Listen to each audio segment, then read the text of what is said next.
Dans l'actualité de ce mercredi, Guy Marius Sagna placé sous mandat de dépôt avec tous ses camarades, à l'exception de Souleymane Djim qui bénéficie d'une liberté provisoire.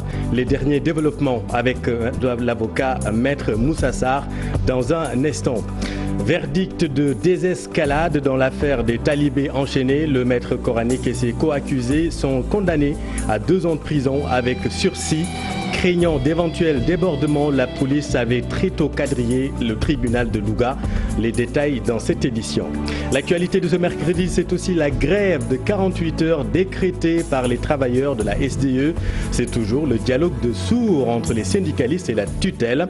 Les travailleurs ne transigent pas sur leurs exigences. On vous explique tout dans un instant. Et puis en sport, après la désillusion du Ballon d'Or pour Sadio Mané, l'international sénégalais pourrait peut-être se consoler avec le titre de meilleur joueur africain de l'année 2019. Avec le Napolitain Kalidou Koulibaly, Mané figure sur la liste de joueurs en lice pour le trophée. Voilà pour le sommaire, tout de suite le développement.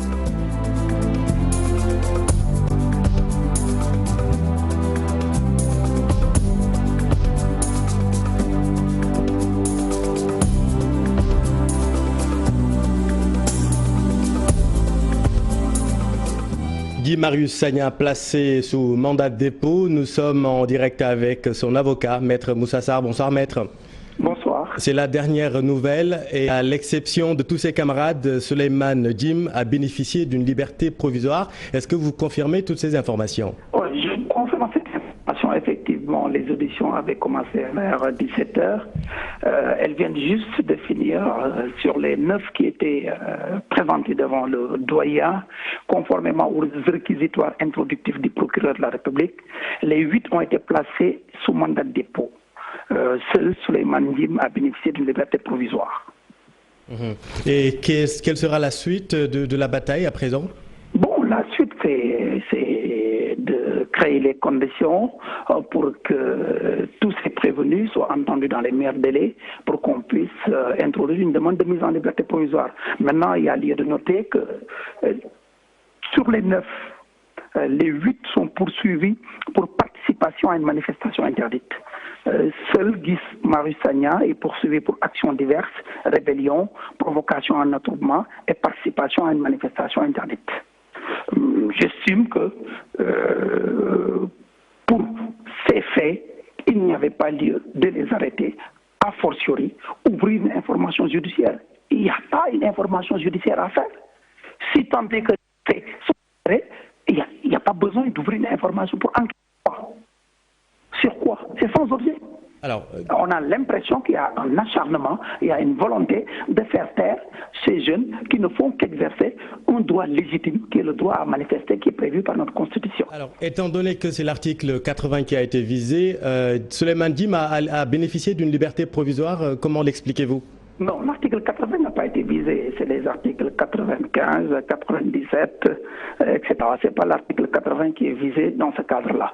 En tout cas, Souleymane Djim a bénéficié d'une liberté provisoire. Le doyen des juges est allé dans le sens de la requête du procureur de la République. Parce que le procureur de la République, qui est maître des poursuites, avait sollicité qu'on mette les 8 sous mandat de dépôt et n'avait fait aucune demande contre Souleymane Djim. Je ne sais pas les raisons pour lesquelles il en a bénéficié. Mais en tout état de cause, en ma qualité d'avocat de tous les 9, je me félicite de cette liberté provisoire. Très bien. Merci beaucoup, Maître Moussa Sarr, en direct dans ce journal. Affaire des talibés enchaînés à présent. Le maître coranique Khadim Gueye et ses co-accusés condamnés à 2 ans de prison avec sursis. Il dormira donc chez lui ce soir. Il était poursuivi pour les délits de violence et voies de fait sur des enfants de moins de 15 ans et mise en danger à la vie d'autrui. Suivons son avocat, Maître Famara Mané, avec Thierno Fall. Le juge a décidé que les personnes qui sont poursuivies sont coupables des faits qui leur sont reprochés. Pape Diop, c'est-à-dire le forgeron qui s'est chargé de confectionner les chaînes, les faits ont été disqualifiés à son encontre en complicité. Et sur cette base, il a été condamné pour complicité de mise en danger de la vie d'autrui et complicité de violence et voies de fait sur des mineurs de moins de 15 ans. Alors ils ont tous été condamnés à 2 ans assortis du sursis. Donc cette décision me paraît sage parce qu'en réalité, elle est légale. Donc le sursis est permis dans des faits du genre et aussi le tribunal a pris en compte des éléments objectifs du dossier, bien que les commentaires ont été un peu agités ces temps-ci. Nous pensons que le verdict est un verdict sage. Et puis les autorités veulent retirer tous les enfants de la rue d'ici 3 ans. Actuellement, plus de 2000 enfants ont été retirés selon le ministère de la protection des enfants. D'ailleurs, les pays de la CEDEAO sont en train de trouver une solution, une stratégie transnationale pour une protection durable des enfants en mobilité. Abdourahmane Diallo et Mamadou Gueye. De 2016 à aujourd'hui, plus de 2000 enfants ont été retirés de la rue selon les autorités. On a fait 2 opérations de retrait. La première opération était en 2016 et celui qui a suivi c'était en 2018. Je crois que plus de 2000 enfants ont été retirés des rues, mais également réinsérés avec des programmes d'éducation, mais également avec un encadrement à la base. Les pays de la CEDEAO et de la Mauritanie comptent mener une stratégie commune afin de protéger les enfants. Le réseau africain a pendant longtemps travaillé pour la mise en place d'instruments de protection des enfants, également pour la gestion transfrontalière de ce phénomène qui est observé dans l'essentiel des pays de la zone CEDEAO. Au Sénégal, différentes parties ont entamé des discussions et autres pour que d'ici 3 ans, qu'il n'y ait aucun enfant dans les rues. Dans un délai de 3 mois, certainement, que nous allons remettre ce document à M. le Président de la République avec un budget bien élaboré, mais aussi des attentes de part et d'autre, afin de pouvoir réussir ces opérations. Et ces opérations vont se dérouler dans un premier temps dans la région de Dakar et vont s'étendre également sur toute l'étendue du territoire. Cette 15e rencontre du comité de pilotage du réseau Afrique de l'Ouest et de la revue annuelle des pairs pour la protection des enfants va permettre de tirer en partie des connaissances existantes en matière de gestion transnationale des cas afin de définir des stratégies durables. Merci Abdourahmane. Venons-en à la crise de l'eau. En son assemblée générale de l'intersyndicale des travailleurs de la SDE a décrété une grève de 48 heures suite à leur rencontre avec le ministère de tutelle.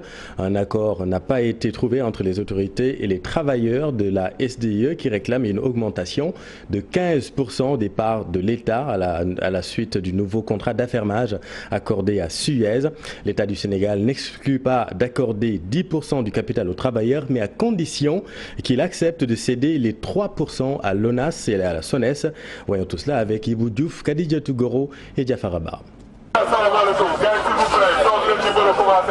Une assemblée générale n'est pas toujours au repos, comme celle de l'intersyndicale des travailleurs de la SDE. Après une bonne présence des travailleurs, il fallait gérer quelques forces internes pour bien démarrer. En face, des syndicalistes intransigeants. Il y avait 72 heures de grève et 72 heures de grève après évaluation, les camarades ont retenu que nous devons faire 48 heures de grève supplémentaires. Donc nous avons retenu d'aller demain et après-demain en grève et la reprise, l'AG qui va statuer, c'est le vendredi. Ils sont plus que jamais décidés pour obtenir gain de cause et participer au capital de l'entreprise. L'État veut en faire bénéficier d'autres sociétés comme l'ONAS et la SONES. Nous avons en face de nous le ministère de l'eau et de l'assainissement. Les 10% qu'il a proposé, il le propose pour le secteur de l'eau, à savoir les travailleurs de la SDE, les travailleurs de l'ONAS et les travailleurs de la SONES. Ce que nous avons rejeté depuis le début, parce que depuis que nous avons entamé ce combat, nous avons dit que c'est les travailleurs qui sont dans l'entreprise qui ont le droit d'être actionnaires dans l'entreprise. Ne point reculer pour pousser les décideurs à trouver la meilleure formule.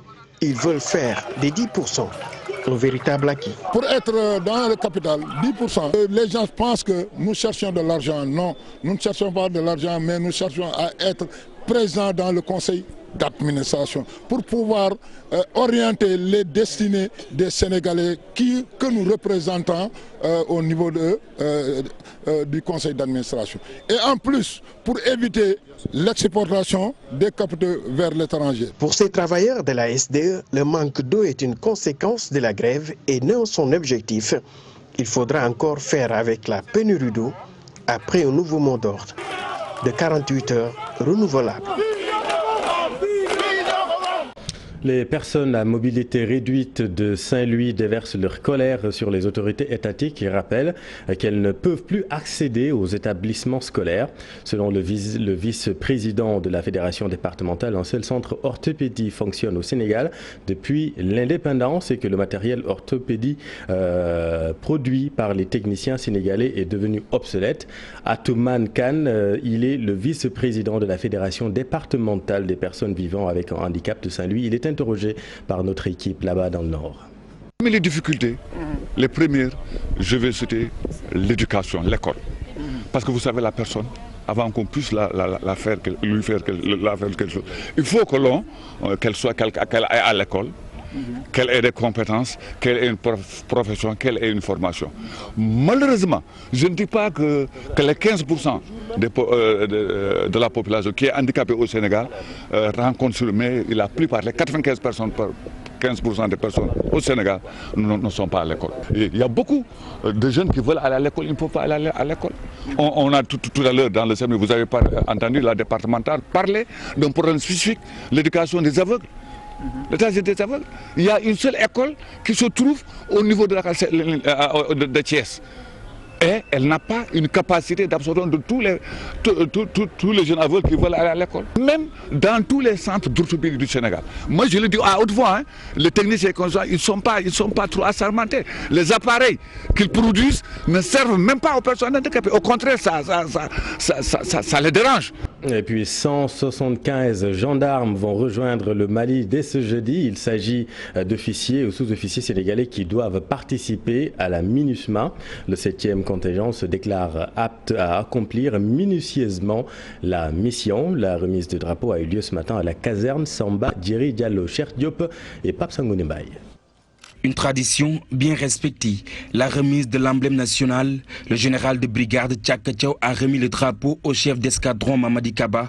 Ils sont au nombre de 175 gendarmes composés d'officiers et sous-officiers. Pour une durée d'1 an, ils doivent assurer la paix et la sécurité au Mali. Toutes les conditions pour une bonne mission sont réunies. Vous avez été choisi parmi tant d'autres pour aller représenter notre pays au Mali.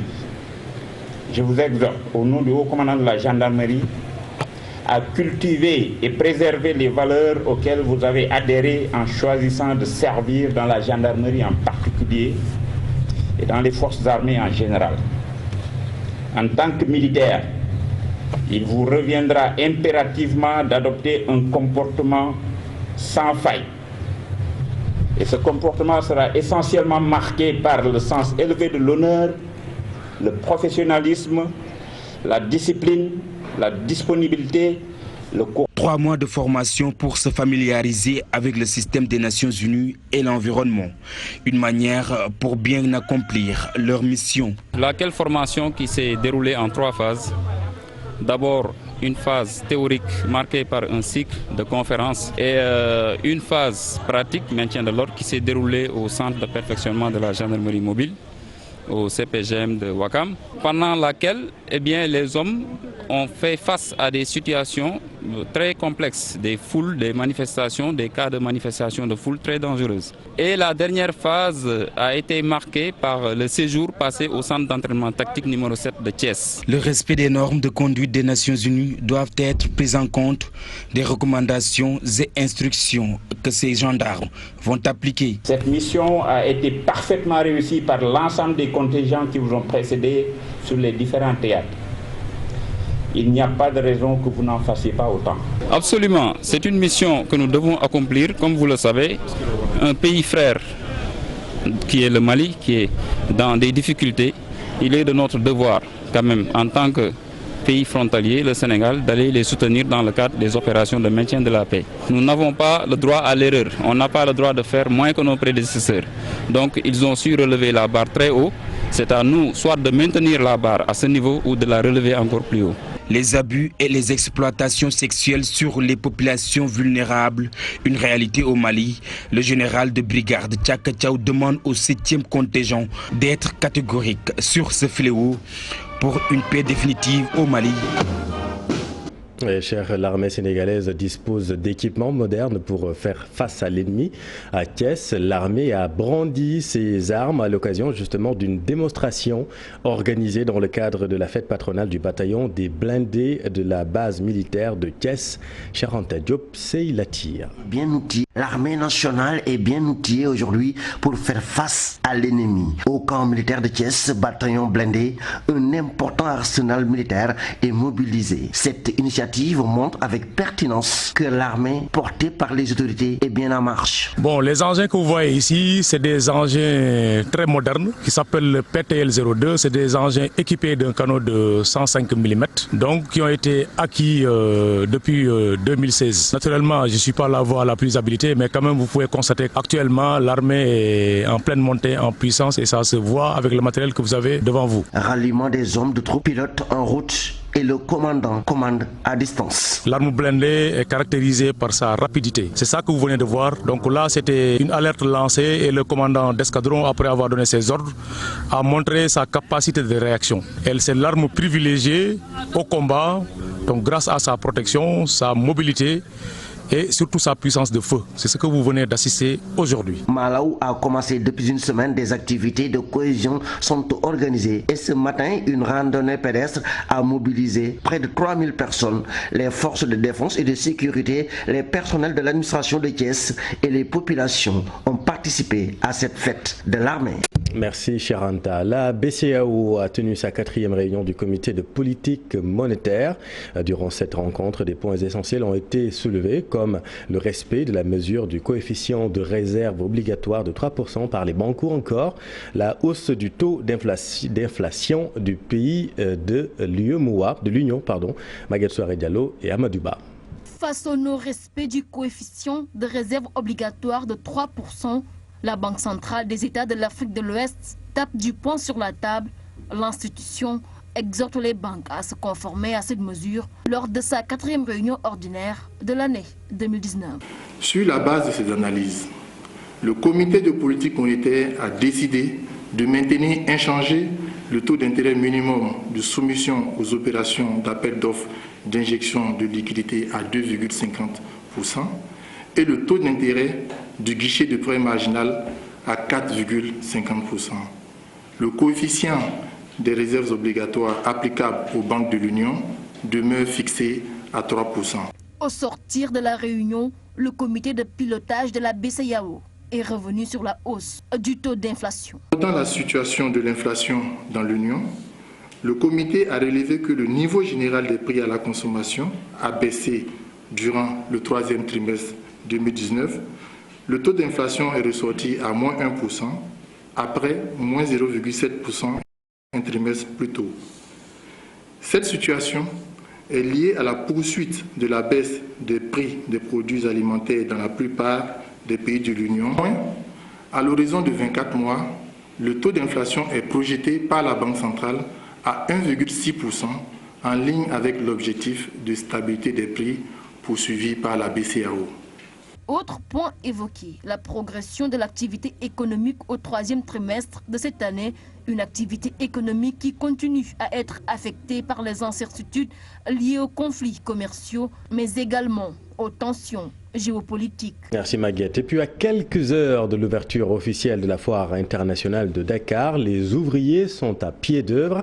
L'heure est encore à la fabrique des stands. Cette année, seulement 16 000 mètres carrés ont été commercialisés pour laisser plus d'espace libre aux occupants et aux intervenants. Voyons tout cela avec Aïssatou Gueiba et Tierno Laurent Mendy. Des stands avec des installations inachevées, des ouvriers encore actifs pour les besoins de l'événement. La tâche risque d'être plus ardue du fait du retard noté dans les travaux des stands.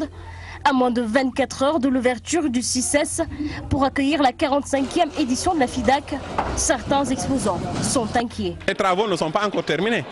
Vous le voyez, il n'y a que des menuisiers, les gens qui viennent prendre leur place et par-ci par-là. Et c'est vraiment déplorable parce que quand tu annonces une date à partir du 5, vous dites que la foire s'ouvre le 5 et se termine le 22. Normalement, on doit respecter ces engagements-là. Donc vraiment, je pense que la direction de la CCS, le service commercial, les services techniques devront s'atteler sur ça pour que vraiment d'éventuels retards ne se reproduisent plus. Parce que vraiment, nous sommes aujourd'hui au XXe siècle, on ne doit pas vraiment se permettre d'avoir des retards de 48 heures ou bien de 72 heures. Comme explication, cet ouvrier parle d'une situation qui est due à des modifications apportées lors du travail d'installation. C'est que modification,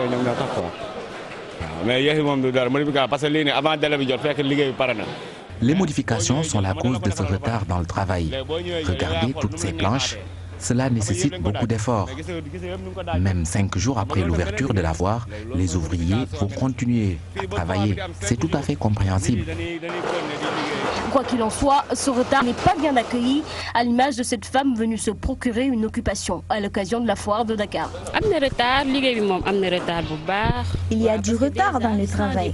Les ouvriers sont à pied d'œuvre, mais n'empêche, beaucoup reste à faire. Nous ne désespérons pas et s'il le faut, nous continuerons à venir dans l'espoir de trouver un emploi. Une foire prévue ce jeudi, mais dont les travaux des stands nécessitent encore quelques retouches. Ces travailleurs demandent plus de rigueur dans la préparation pour accueillir les milliers de visiteurs attendus lors de cette 45e édition de la FIDAK dans de meilleures conditions. Et puis retenez Aïssatou que la FIDAK 2019 a pour thème industrialisation et transfert de technologie, enjeux et perspectives en Afrique de l'Ouest. Journée au souvenir au groupe Walfadjri. Le groupe de presse se rappelle son fondateur Sidy Lamine Niasse, décédé il y a tout juste 1 an. Collaborateurs et sympathisants ont rendu un vibrant hommage à l'auteur de L'étranger parmi les siens, Aminata Mbaresso et Mohamed Djeg. Un récital de Coran à la mémoire de Sidy Lamine Niasse dans les locaux du groupe Walfadjri, proches collaborateurs, simples connaissances. Tous se rappellent. Sidy Lamine jëflante bu rafet jàngal naa ay doomam ay at ñu jëflante bu rafet ba yàlla jël ko moo tax bi ma yëgee ne dañ koy defal ñaan tey ma kontaan lool pour ñëw ci maa ngi jóge Parcelles Assainies fii. naa sant yàlla te ñaanal suñu kilifa ji nga xam ne Sidy moom wax ci moom yombul ndax doon na koo xam ne moom damay naan géej la te géej moom ba tànk fii ba suba du tax mu jeex. Que les Sénégalais sont toujours passionnés de Walf et qu'ils nous soutiennent. Ça nous réconforte, ça nous encourage dans notre travail. Une année depuis sa disparition, les souvenirs, les témoignages sur Sidy Lamine Niasse restent vivaces, même si les mots sortent difficilement.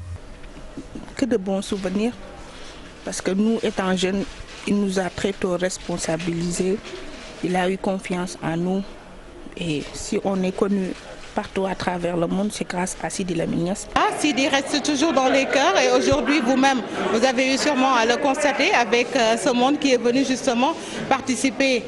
Il y a eu au récital de Coran pour vraiment la mémoire de Sidy Lamine Niasse, un homme multidimensionnel comme on ne cessera de le dire. À travers les antennes du groupe, un réaménagement du programme, plateau, témoignages, tous consacrés au fondateur. Aujourd'hui, on fera focus sur Sidy Lamine Niasse, son personnage, sa vie, son œuvre, ses combats. Donc à Walfadjri, 24 heures sur 24, ce 4 décembre, on lui consacrera tous nos programmes. Sidy Lamine Niasse, père fondateur du groupe Walfadjri, c'était en 1997 son rappel à Dieu, une perte pour la presse sénégalaise, mais aussi pour la Oumma islamique. Et puis retour à Thiès, des membres du corps diplomatique ont visité la manufacture sénégalaise d'art décoratif hier, du baume au cœur du ministre de la Culture, Abdoulaye Diop, qui selon lui, cette visite va contribuer à la valorisation du patrimoine culturel sénégalais sur le plan international. Charante Diop, c'est la tire. Manufacture des arts décoratifs de Thiès ont accueilli les représentations diplomatiques en poste au Sénégal. Les ateliers comme le tissage, basse lisse, haute lisse, entre autres, ont été visités. Le ministre de la Culture et de la Communication salue cette belle initiative. Pour lui, les manufactures sénégalaises des arts décoratifs de Thiès doivent être soutenues pour mieux asseoir une promotion vers le réseau international de vente d'œuvres d'art. Cette présence diplomatique a été d'ailleurs matérialisée par la dotation des ambassadeurs du Sénégal en tapisserie pour faire rayonner l'image de notre pays à travers son patrimoine culturel exprimé par de brillants artistes de l'octroi. Papa Ibrahim Attal, auteur du Grand Magal de Touba, qui orne le siège des Nations Unies et qui constitue la plus grande pièce, soit 24 mètres carrés, réalisée par les manufactures de Thiès. Toutes ces initiatives doivent être soutenues pour permettre aux manufactures d'écouler leurs produits. Madame Amoulungi Troudi, ambassadrice de la Namibie au Sénégal, au nom du corps diplomatique, apprécie les belles tapisseries réalisées au sein des ateliers. On a vraiment vécu ce que vous faites ici. Ça nous donne des idées de coopération entre le Sénégal et nos pays respectifs dans le domaine de la culture. Une journée de visite et d'imprégnation en ce lieu symbole de l'art et la culture riche en couleurs. Les artistes de Sorano ont joué leur partition. Ils ont gratifié le public de très belles prestations. Merci Charanta. Et puis fenêtre sur le monde à présent dans l'actualité internationale ce soir. Le maintien de la force Barkhane suspendue à une clarification des pays du G5 Sahel. Emmanuel Macron, président de la France, dit attendre des pays du G5 Sahel qu'ils clarifient et formalisent leurs demandes à l'égard de la France. Nous parlerons également de la répression en Iran qui a fait 208 morts selon Amnesty International. Répression qui fait suite aux manifestations contre la hausse du prix de l'essence. Khadija Tougoro. Le président américain s'attaque encore une fois à Adam Schiff, président de la commission du renseignement.